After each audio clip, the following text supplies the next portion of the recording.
जब आसमान बरसा तो धरती डूब गई।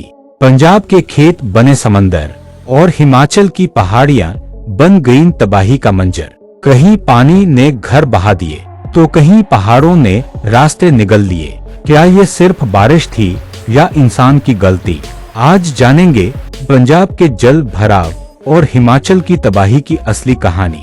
नमस्कार दोस्तों, चैनल पर नए हो तो चैनल को सब्सक्राइब करना ना भूलें। तो शुरू करते हैं। क्या आपने कभी सोचा है कि पंजाब, जिसे कभी भारत का अन्नदाता राज्य कहा जाता था, आज पानी में क्यों डूब रहा है?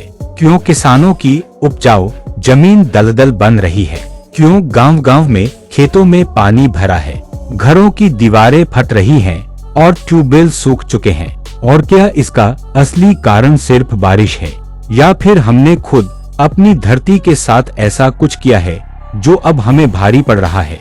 आज हम समझेंगे पंजाब के जल भराव की असली कहानी, इसके पीछे के मानव निर्मित कारण, प्राकृतिक बदलाव और हिमाचल प्रदेश के नुकसान का वो लिंक जिससे ये पूरी त्रासदी जुड़ी है। पंजाब का भूगोल और जल संतुलन। पंजाब नाम ही बताता है, 5 नदियों की भूमि है, सतलुज, ब्यास, रावी, झेलम और चिनाब।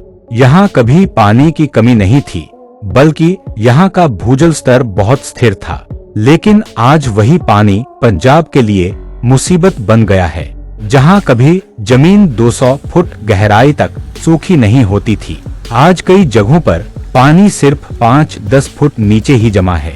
मतलब खेतों की जड़ें सड़ रही हैं और घरों की नींव कमजोर हो चुकी है। सेगमेंट 2, जल भराव का असली कारण इंसान की गलती। अब बात करते हैं असली कारणों की और यहीं से शुरू होती है मानव निर्मित तबाही की कहानी। गलत सिंचाई प्रणाली। हरित क्रांति के बाद पंजाब में धान की खेती को बढ़ावा दिया गया। धान एक पानीप्रिय फसल है जिसे हफ्तों तक खेतों में पानी खड़ा रखना पड़ता है।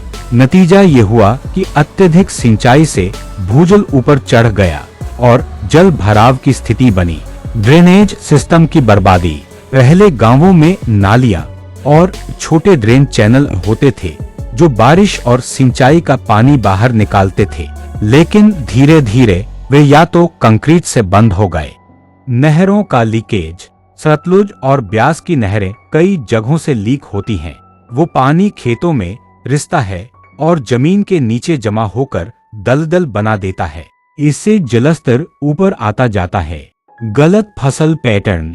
धान और गेहूं के 2 फसली चक्र ने मिट्टी की जल धारण क्षमता बिगाड़ दी। कपास, मक्का या दालें जैसी सूखारोधी फसलें लगभग गायब हो गईं। अब खेतों में बस पानी ही पानी रह गया है। पेड़ों की कटाई और सीमेंट का जंगल। शहरीकरण, कॉलोनियां और सड़कों ने मिट्टी की जल निकासी क्षमता खत्म कर दी। पेड़ों की कमी से बारिश का पानी जमीन में समाने के बजाय सतह पर ही ठहर जाता है। हिमाचल से जुड़ा जल संकट। अब आता है एक बड़ा सवाल, इसमें हिमाचल प्रदेश का क्या रोल है?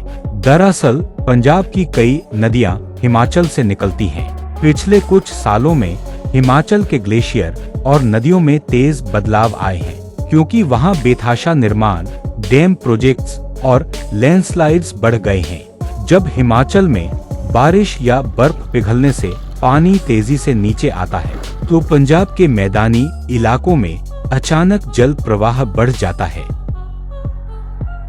पंजाब, जो देश को खाना खिलाता था, खुद अपनी भूमि खो देगा। उम्मीद की किरण, पर उम्मीद अभी भी बाकी है।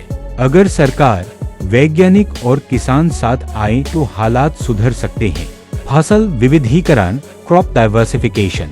धान की जगह मक्का, मूंग और दालों को बढ़ावा देना। ड्रेनेज चैनल का पुनर्निर्माण। पुराने नालों और ड्रेन सिस्टम को दोबारा सक्रिय करना। रिचार्ज वेल्स और रेन वाटर हार्वेस्टिंग।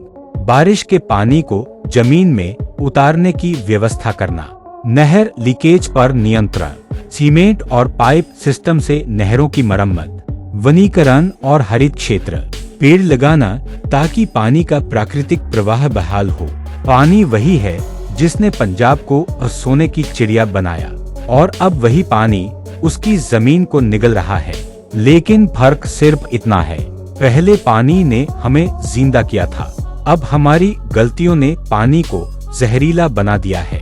अगर हमने अभी कदम नहीं उठाए तो आने वाली पीढ़ियां हमसे यही पूछेंगी, आपने धरती को क्यों डुबो दिया।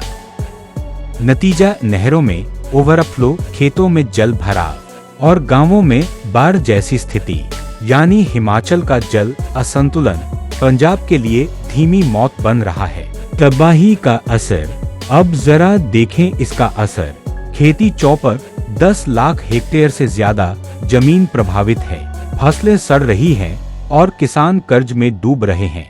मिट्टी का खारापन, जब पानी लगातार जमा रहता है तो मिट्टी में लवणता बढ़ती है, धीरे धीरे वो बंजर बन जाती है।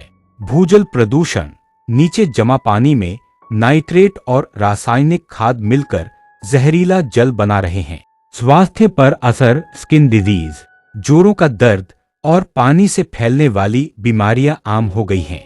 घर और गांव डूब रहे हैं, कई जिलों जैसे फाजिल्का, मुक्तसर, मानसा, बरनाला और फिरोजपुर में गांवों के घरों में पानी भर जाता है। अगर अब भी नहीं चेते, अगर अभी भी हमने कुछ नहीं किया तो आने वाले 10-15 सालों में पंजाब के कई इलाके स्थायी दलदल में बदल जाएंगे, कृषि उत्पादन गिर जाएगा और लोग पलायन करने पर मजबूर होंगे। दोस्तों, पंजाब और हिमाचल की ये कहानी हमें एक बात सिखाती है, प्रकृति से खेलोगे तो कीमत हर हाल में चुकानी पड़ेगी। अगर आप चाहते हैं कि ऐसे और जागरूकता वाले वीडियो आते रहें, तो वीडियो को लाइक, शेयर और सब्सक्राइब जरूर करें। मैं हूं आपका दोस्त खूबराम। मिलते हैं अगले वीडियो में एक नई सच्चाई के साथ।